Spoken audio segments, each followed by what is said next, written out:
جنگل میں آگ لگانے والا انتہائی گناہگار بھی ہے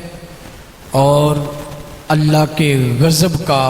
انتظار بھی کرنے والا ہے۔ اسی لیے قرآن نے واضح الفاظ میں کہا ہے وَالْفِتْنَةُ أَشَدُّ مِنَ الْقَتْلِ، کہ فتنہ برپا کرنے والا زمین پر قتل سے بھی بڑا جرم ہے اللہ کی بارگاہ میں۔ اور دوسری بات، حضرت علی شیر خدا رضی اللہ تعالی عنہ کی بارگاہ کے اندر ایک مقدمہ پیش کیا گیا جس میں لوگوں نے آ کر سوال کیا، یا علی شیر خدا، اس فلاں بندے نے فلاں صحرا کے اندر جاڑی کو آگ لگائی ہے جہاں پہ ہماری بکریاں جا کر وہاں پہ کچھ دیر کے لیے ٹھہرتی ہیں۔ اکثر لوگوں نے دیکھا ہوگا کہ عرب کے اندر جو آپ نے سفر کیا ہوگا مکہ سے مدینے کا، تو آپ نے دیکھا ہوگا اکثر جگہوں پہ جہاڑیاں ہوتی ہیں، چھوٹی چھوٹی جھاڑیاں ہوتی ہیں جس کے نیچے جا کر یا تو بکریاں وہاں پہ آرام کرتی ہیں یا کوئی نہ کوئی جانور جو لوگوں نے پال رکھے ہیں وہ چرنے کے بعد کچھ آرام کرنے کی غرض سے اس جھاڑیوں کے نیچے جا کر بیٹھتی ہیں کچھ دیر کے لیے۔ حضرت علی شیر خدا رضی اللہ تعالی عنہ کی بارگاہ میں جب یہ مقدمہ پیش کیا گیا، آپ نے فرمایا دونوں کو بلا کے لے آؤ۔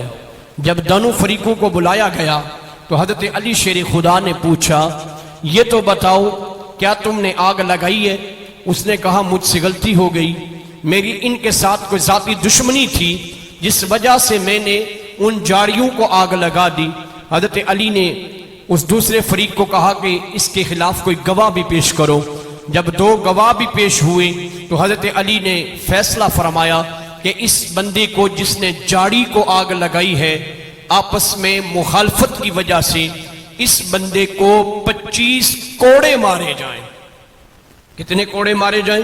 25 کوڑے مارے جائیں جس نے جہاڑی کو آگ لگائی ہے۔ اب جب یہ آپ نے فیصلہ سنایا، اس بندے جس کے خلاف فیصلہ تھا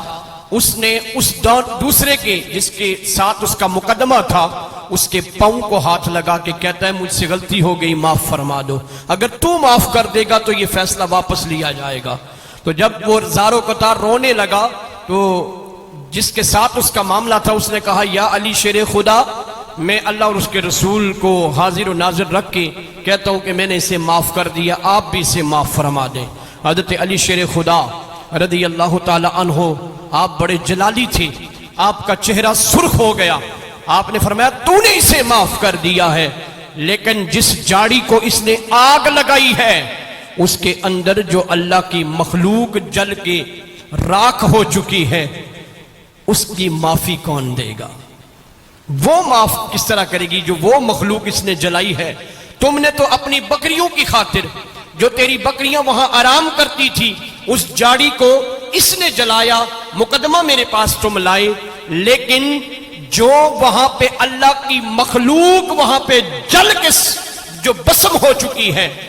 اس کا گناہگار کون ہے؟ یہی گناہگار ہے، اسے معافی نہیں، تو معاف کر دے تو کر دے، لیکن میں نے جو فیصلہ کر دیا ہے یہ تیرے اس وجہ سے نہیں جو اس نے وہاں پہ آگ لگا کر اللہ کی مخلوق کو نقصان پہنچایا ہے، اب اسے وہ سزا ضرور ملنی چاہیے۔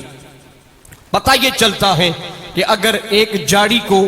آگ لگانے سے اتنا بڑا فیصلہ ہے کہ حضرت علی نے فرمایا کہ اسے 25 کوڑے مارے جائیں، مجھے بتائیں جو پورے جنگل کو راکھ بنا دیتے ہیں، جو ایک تیلی لگا کر اس پورے جنگل کو، جس کو آگ کی لپیٹ کے اندر چرند و پرند بھی بسم ہوتے ہیں، اللہ کی کتنی مخلوق بسم ہوتی ہے۔ حضرت امام مالک رحمت اللہ علیہ، آپ نے جب سرکار کا یہ فرمان پڑھا بخاری شریف کے اندر، جب آپ نے یہ فرمان پڑھا کہ اگر انسان کے پاؤں کے نیچے اگر ایک جسے ہم اپنی زبان میں چیونٹی کہتے ہیں، چیونٹی، اگر یہ چیونٹی بھی اگر کسی بندے کے پاؤں کے نیچے آتی ہے اس کا بھی حساب دینا پڑے گا۔ حضرت امام مالک کو دیکھا گیا کہ کچھ دنوں کے بعد آپ زمین پر چلتے ہیں تو زمین پر دیکھ دیکھ کے چلتے ہیں. کسی نے پوچھا یا حضرت ہم نے پہلے آپ کو اس طرح چلتے نہیں دیکھا, اس طرح آپ کیوں چل رہے ہیں؟ تو حضرت امام مالک رحمت اللہ علیہ آپ فرماتے ہیں جس دن سے میں نے یہ سرکار کا فرمان پڑھا ہے کہ اگر چونٹی بھی انسان کے قدموں کے نیچے آ کے مرے گی اس کا بھی حساب بندے نے دینا ہے, اس دن سے میرے دل کے اندر خوف آ گیا ہے کہ کہیں میرے پاؤں کے نیچے کوئی چونٹی نہ آ جائے جس کا حساب امام مالک کو دینا پڑے گا. مجھے بتائیں اگر ایک چونٹی کا حساب ہو سکتا ہے, مجھے بتائیں یہ جتنے بھی چرند و پرند ہیں, یہ اللہ کی جتنی بھی مخلوق جنگلوں کے اندر موجود ہے, اس کا حساب کون دے گا؟ یہ سب سے بڑا گناہگار وہ شخص ہے جس کی ایک تیلی کی وجہ سے پورے جنگل کی مخلوق, اللہ کی پیدا کی ہوئی مخلوق جو اس کے بارے میں بددعائیں کرتی ہیں, جو اللہ کی بارگاہ میں زار و قطار روتی ہیں, اور اللہ کی بارگاہ میں اس گناہگار کا سوال زندگی کے اندر بھی کریں گی اور قیامت کے دن بھی کریں گی کہ یا رب العالمین اس کی ایک تیلی لگانے کی وجہ سے آج ہم اس کو مجرم ٹھہراتے ہیں اور ہم یا رب العالمین تیری بارگاہ میں سوال کرتے ہیں. مجھے بتائیں یہ کتنا بڑا گناہ ہے جو جنگلوں کے اندر یہ جو خوبصورتی ہے. اور دوسری اہم بات, سب سے بڑی اہم بات یہ ہے, میرے کریم آقا علیہ الصلوۃ والسلام نے فرمایا زمین پر کوئی ایسا ذرہ نہیں ہے جو اللہ کا ذکر نہیں کرتا, جو اللہ کا ذکر نہیں کرتا. کوئی ایسا ذرہ نہیں ہے. جب آپ جنگل کو آگ لگاتے ہیں, مجھے بتائیں نا, یہ سبز جنگل ہے, ہرا بھرا جنگل ہے, یہ اللہ کا ذکر یہاں پہ ایک ایک دن کا اللہ کا ذکر نہیں کرتا. جب آپ آگ لگاتے ہیں تو جو یہ آگ